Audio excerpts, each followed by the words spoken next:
Some doctors earn $115 an hour, others earn $262. We took every major specialty's annual salary and divided it by how many hours they actually work each week. The results completely reshuffled the pay rankings. Which specialties are actually getting the worst deal in medicine? Dr. Jubal, MedSchoolInsiders.com. Starting us off at number 5 is family medicine at $136 per hour. Family physicians provide comprehensive care for patients of all ages, from pediatrics to geriatrics, and from preventive care to chronic disease management. They are the front line of medicine. Family medicine doctors earn around $319,000 a year, working roughly 48 hours per week. The lifestyle is solid. It's clinic-based with predictable hours and little to no overnight call. The catch is charting. There's a lot of it. On the training side, you're looking at a 3-year residency, which is one of the shortest paths to becoming an attending in all of medicine. Family medicine is also consistently the least competitive specialty to match into, with a near perfect match rate of 98.8%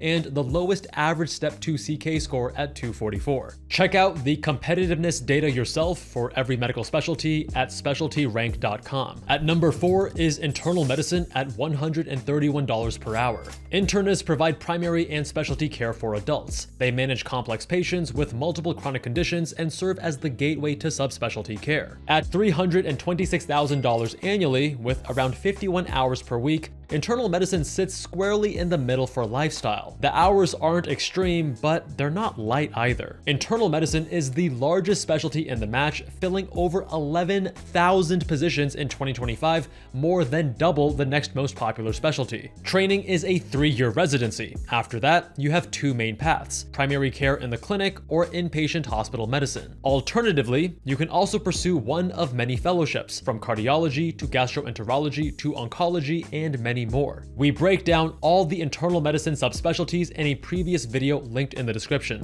But keep in mind, in some cases, training longer actually means making less annually. Number 3 is infectious disease at $123 per hour. Infectious disease specialists diagnose and treat complex infections, from HIV to tuberculosis to emerging pathogens. They played a critical role during the COVID-19 pandemic and remain essential for antibiotic stewardship in hospitals. At $321,000 annually with 53 hours per week, infectious disease requires more hours than many other cognitive specialties, but without the pay bump. That's what lands it this low on the list. Infectious disease is also one of the fellowship options of internal medicine. It first requires a 3-year internal medicine residency, followed by a 2-year infectious disease fellowship for a total of 5 years and one of the lowest paying subspecialties in medicine. You may be noticing a pattern. Every specialty so far is either primary care or a cognitive subspecialty. No surgical specialty comes close to the bottom 5, despite surgeons working significantly longer hours. They simply earn too much for the math to work against them because procedures, whether surgical or non-surgical, pay better. At number 2 is endocrinology at $121 per hour. Endocrinologists treat hormonal disorders, including diabetes, thyroid disease, osteoporosis, and metabolic conditions. With diabetes affecting over 37 million Americans, demand for endocrinologists is high. But despite the growing patient population, reimbursement for cognitive specialties hasn't kept pace with procedural fields. At $291,000 annually with around 49 hours per week, endocrinology offers a manageable lifestyle but modest compensation. Endocrinology is another fellowship of internal medicine. After a 3-year IM residency, you'll need a 2-year endocrinology fellowship. And at the bottom of our list is pediatrics at $115 per hour. Pediatricians provide comprehensive care for infants, children, and adolescents. It's a specialty driven by passion for working with kids and families, not financial reward. At $265,000 annually with around 47 hours per week, pediatrics offers a reasonable lifestyle but the lowest compensation in all of medicine. That combination puts it firmly at the bottom of the hourly earnings rankings. Training for pediatrics is a 3-year residency, among the shortest in medicine. Year after year, it's also consistently the second least competitive specialty to match into after family medicine, with a 99.7% match rate. The gap between the top and bottom is striking. Orthopedic surgery at $262 per hour is more than double pediatrics at $115 per hour. This reduced pay leads some to believe the myth that the healthcare system cares less about children. Let's dispel that myth right now. Pediatricians make less simply because of how the American fee-for-service model works. The reduced pay is partly due to many children being on Medicaid, which has lower reimbursement rates than commercial insurance. And children generally require fewer procedures than adults, which means less money for hospitals. If you want to dive deeper and understand what it's like to pursue each of these specialties, check out our So You Want to Be playlist, which now has over 50 videos, each dedicated to a specific doctor career path.